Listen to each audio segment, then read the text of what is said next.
Hi, I'm Battu from FreeFinCal, and this is a question that many mutual fund investors ask. Since the direct plan of a mutual fund has a higher NAV than the regular plan, will I not get less number of units for the same investment amount in a direct plan? Will it not affect my returns? Will I not get a lesser corpus because I'm buying a product with a higher NAV? The truth is no. You will always get higher returns in direct plans. You will always get a higher corpus in direct plans, although you buy a lower number of units in regular plans. And we're going to look at this in detail, why this is the case, and why, although it looks confusing, it need not be the case. Now, before we begin, I want to point out that many distributors have been telling their clients not to shift to regular plans because they lose commissions, and they've been giving them this specific reasons that the NAV is higher and they'll get less number of units. That's complete garbage. If a distributor says that, you can actually report them to AMFI and they'll get pulled up. And if you're a distributor enjoying this video, please share this in your WhatsApp communities, distributor communities, and make them come here and dislike this video and spread some hatred. I'll enjoy it. So let's look at this. Let's compare the returns of a direct plan and a regular plan to understand why this works. But before that, if you're new, you should understand that there's nothing regular about a regular plan. It's just a what it should be called as commissions plan or a distributor plan. What happens there is that each night, each business day, around 8:30 or 9 p.m., the NAV of the mutual fund gets published. But before it is published, the mutual fund house will deduct the expense ratio for managing the fund and commissions to be paid to the distributor every day before the NAV is published, and they'll then publish the regular plan NAV. In the case of direct plan, they will only deduct the expense for managing the fund, and there will be no commissions. Therefore, the direct plan NAV will always be a little bit higher than the regular plan, and as we just discussed a few weeks ago, in last month I think, this results in higher returns and higher corpus in the direct plan. Not just that, you should not shift to direct plan not because of that alone. You should shift to direct plans and either DIY, do it yourself, or get an advice from a fee-only financial advisor, because there's no conflict of interest involved. Because the guy will, you can't get advice from a guy who is getting paid by somebody else. That makes no sense at all. So that's the main reason why you should get rid of your mutual fund distributor, get rid of your bank mutual funds you got from your bank, and so on. So that's the basic difference. Now let's get to the details. So to do this, what we will look at is some results from my mutual fund tracker. This tracker is available for download on the website. This is the tracker which I use for all my investments. I do not use Value Research or Perfios or anything. This is nice and simple for me. I can build in the metrics that I want at any time. So what we're going to do is to compare the regular plan of Mirae Emerging versus direct plan of Mirae Emerging, Axis Focused regular versus Axis Focused direct, ICICI Blue Chip regular versus ICICI Blue Chip direct, Franklin smaller companies regular versus Franklin smaller companies direct, and HDFC Midcap Opportunities regular versus its direct plan. So we're going to look at a SIP of 1,000 rupees from January 2013 when the direct plans were introduced. And so on 1st January 2013, the NAV of the direct plan and the regular plans were the same. And after that, they kind of moved up. The NAV of the direct plan moved up, and the regular plan NAV was below that. So we're going to start from that date. And let's take an example here, and then we'll take a look at the rest. So we're going to compare Mirae Emerging regular versus Mirae Emerging direct.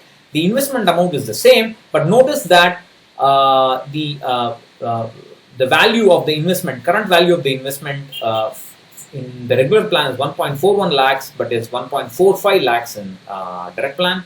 The CAGR in the regular is 21.9, and this is 23 in direct plan. But look at the units. There are more number of units in the regular plan, 2,819 versus 2,759. So in spite of that, the return is higher in the direct plan and the value is higher. So we're going to explain why that is the case. So we will look at all. Let me just read off the results. So the direct plan of Mirae Emerging has given you a value which is about 6.4% more although the number of units is 2% less, there is excess return of 5%. For Axis Focus, the direct plan is given 6.7% more in value, although there is a 2.9% lesser number of units, and the excess return is a astounding 10.3%. That's huge. Axis is pushing, giving more commissions. So ICICI Blue Chip, 4.9% excess value, although 2% excess, lesser number of units in direct plan, and excess return for the direct plan of 8.9%. Franklin Smaller Companies, 7.7% excess value, although 2% lower number of units and 9.7% excess returns. HDFC Midcap, 5.8% excess value, 1.6% lower returns and an excess return of 1.6% lower units and the excess return of 7.5% approximately. So those are the results. Now we'll dig deeper and understand why this is the case. So we'll take HDFC Midcap Opportunities as an example. So let's look at this is the transaction sheet. So this is the date, the investment is the same, HDFC direct plan NAV, the units purchased in each installment, again the same for the same date, the same investment in regular plan and the units purchased. Now notice that on 2nd January 2013, the NAV of the direct plan was the same as the NAV of the regular plan for HDFC Midcap, and therefore the difference in the percentage difference in the NAV is 0%. It starts at 0%.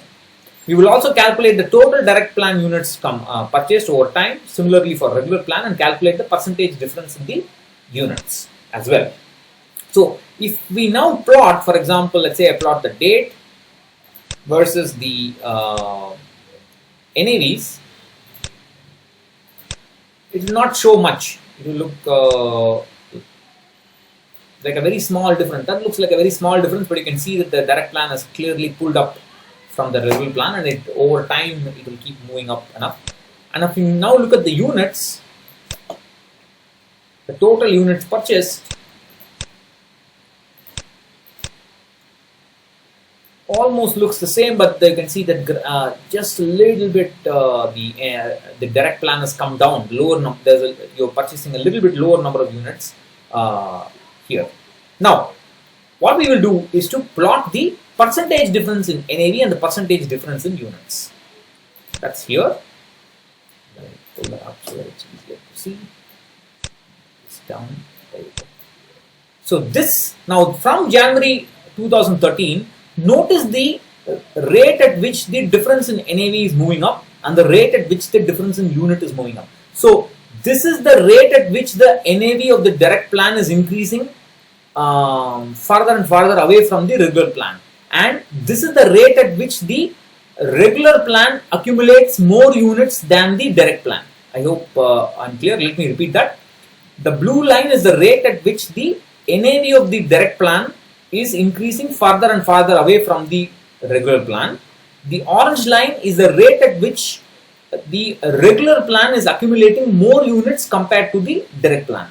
Notice that the rate at which the NAV moves up is much higher than the rate at which the difference in units are moving up. This is the reason why, even though you are purchasing lesser and lesser number of units in the direct plan, you are always going to get a higher return and a higher final investment value compared to the direct plan, because this difference in NAV will always be growing at a higher rate than the difference in units. They will never come together, or this orange line can never meet the blue line in future. This blue line will keep going. So the difference between the difference in NAV and difference in units just keep going. They'll just keep separating out. So even though you are buying lower and lower number of regular plan units each time when you do an SIP, you will always get higher returns and a higher higher returns and a total higher investment. Final value, the value of the investment. So don't worry about switching to direct plans. Get rid of your distributors. Get rid of your banks. Never even visit a bank. Switch to direct plans. Don't worry about units, buying less number of units, more number of units. All that is nonsense. Don't listen to what you read in the paper. They're all polluted by distributors and AMCs. It's just garbage. They don't want you to shift. right? Because they're going to lose money, they're going to lose income. So there's a serious conflict of interest. Don't worry about it. Either you pick and manage your mutual fund pick funds and manage your mutual fund portfolio on your own, or you get advice from a SEBI registered fee only financial advisor. I have a list to help you. You can go to Free FinCal on the main menu. It's there.